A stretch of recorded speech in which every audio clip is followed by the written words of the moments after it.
Welcome back to Detroit to have the 1986 Budweiser APBA Gold Cup. The Miller American heading out onto the course. Chip Hanauer is 2 for 2. 2 first-place finishes in preliminary heats. We have 2 more to go, 3A and 3B. And you can see the chop. It really hasn't settled down very much here on the old Detroit River. A lot of water going up over the decks of these boats as they try to get it up onto a plane. Todd Yarling in the Cellular One. Look at the water coming up over the deck, threatening to put the fire out, rather. Miller American with 800 points. The Budweiser Griffin and Scott Pierce, a good day. 7-11, they need points. Cellular One likewise. So that's the setup. And already we have only 3 boats running for the start of the heat as here we go with the Budweiser on the inside. Cellular One in the middle and lane 3, the Miller American. No 7-11. There it is. Steve Reynolds evidently has lost power, but he's got it going again, and let's hope he can keep it up and at least get 4th place points if he can't catch up with the field and somehow get into that final. The Budweiser on the inside. Wow, great positioning on the part of Scotty Pierce, and he's catching a lot of air under the boat as they go into the Belle Isle turn. Keep in mind that Griffin is cornering much better than it has in the past. And look at this, the Miller American going on the outside, lane number 2. Hanauer on the outside, Scotty Pierce on the inside. Pierce holding on to his own as they now go into the tight rooster tail turn. A great cornering boat. This is the best racing we've seen today. Scotty Pierce getting out into about lane 2 or 3, trying to make Hanauer go a little bit farther. Look at the weight that Cellular One is trying to go over, and again, more problems of trying to hold on for dear life as you go down this river. Todd Yarling out of Hanover, Indiana, holding on to 3rd place. The 7-11 here, limping along. If he can finish, Steve Reynolds would get 4th place points, but boy, he's taking a beating, not going fast enough to fly over some of these waves past the Whittier Hotel, and that is really something. Now he is slowing down again, as a matter of fact, and there is your race for first second as they go by the 7-11. Scott Pierce time and speed 116 miles per hour, likewise for the Miller American. 7-11 Reynolds not giving up, trying to keep that boat running.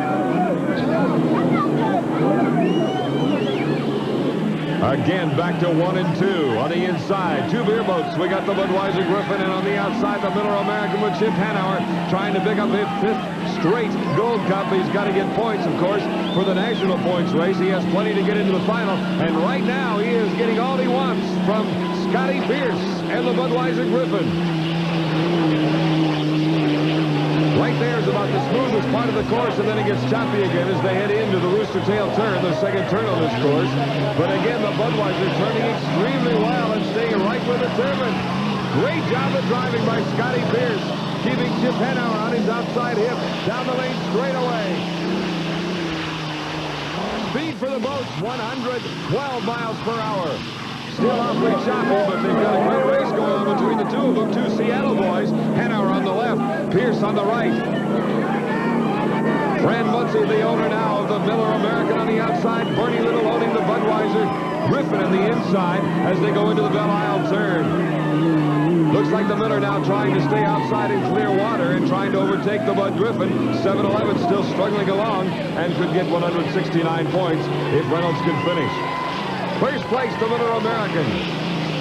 Budweiser Griffin holding on to lane number 1, still in 2nd place. But that boat has improved dramatically over the last couple of weeks when it raced in Miami.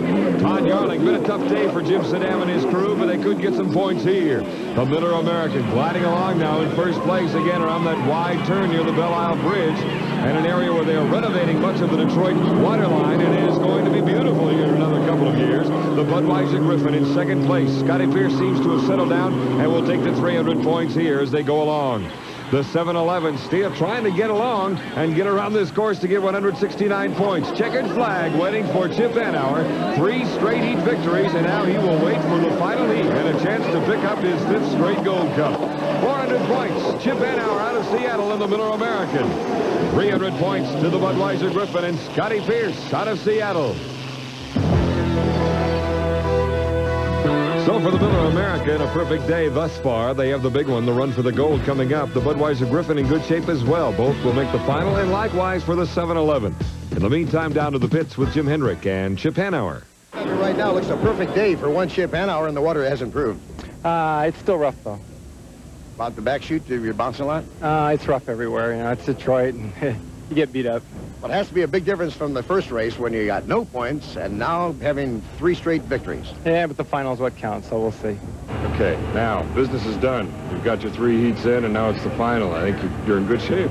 Well, we feel like we're in good shape. We had a good run with Chip there, and I was able to stay with them, and hopefully we get a little more power in the boat. I mean, it's going to be tough. He's awful tough, but I feel confident I can run deck to deck with him, and I don't think he's had someone do that with him for a while. Your cornering was excellent. You held with him. In fact, that's when you were passing him. Well, we've made a lot of changes in the Miss Budweiser. The crew chief, Tracy Bradfold, and the guys have just done a marvelous job, and the boat's excellently prepared. She ran 3 heats, and false started 3 more, and, you know, the Budweiser's doing it today, I'll tell you. I just hope we can bring her home in the final. And while the Budweiser camp is happy, Jerry Verhill, team manager of the 7-Eleven, trying to take care of problems so that they will be ready for the final of 1986. Back in a minute.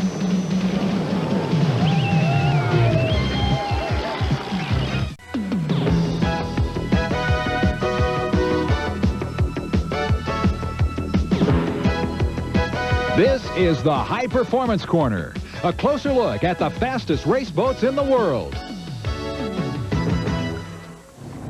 The sport of unlimited powerboat racing getting very sophisticated. Computers have been added. The 7-Eleven team manager, Jerry Verhill, made his name on auto racing, but now doing a fine job with this one. Why computers? What do they do? How do you read them? Well, we're looking at monitoring the engine and the propeller shaft speed, and we can look at the efficiency of the propeller. How do you look at them? I mean, is there a graph to something that prints out? Well, we have a graph where we can line print all the information, or we can graph print anything we want to see. In other words, the N1 speed or the exhaust temperature, we can show a graph print out of that, or we can just show it in line print. In other words, it can tell you more than the driver.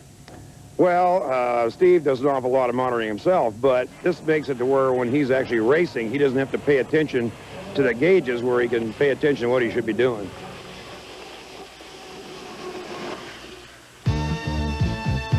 Thank you, Jerry Verhill. Here's the lineup for E3B, headed up by the Miss Budweiser Turbine with 600 points and Jim Kropfeld. 3 boats in this particular heat. To summarize, Jim Kropfeld really aired out the Budweiser Turbine in this particular heat.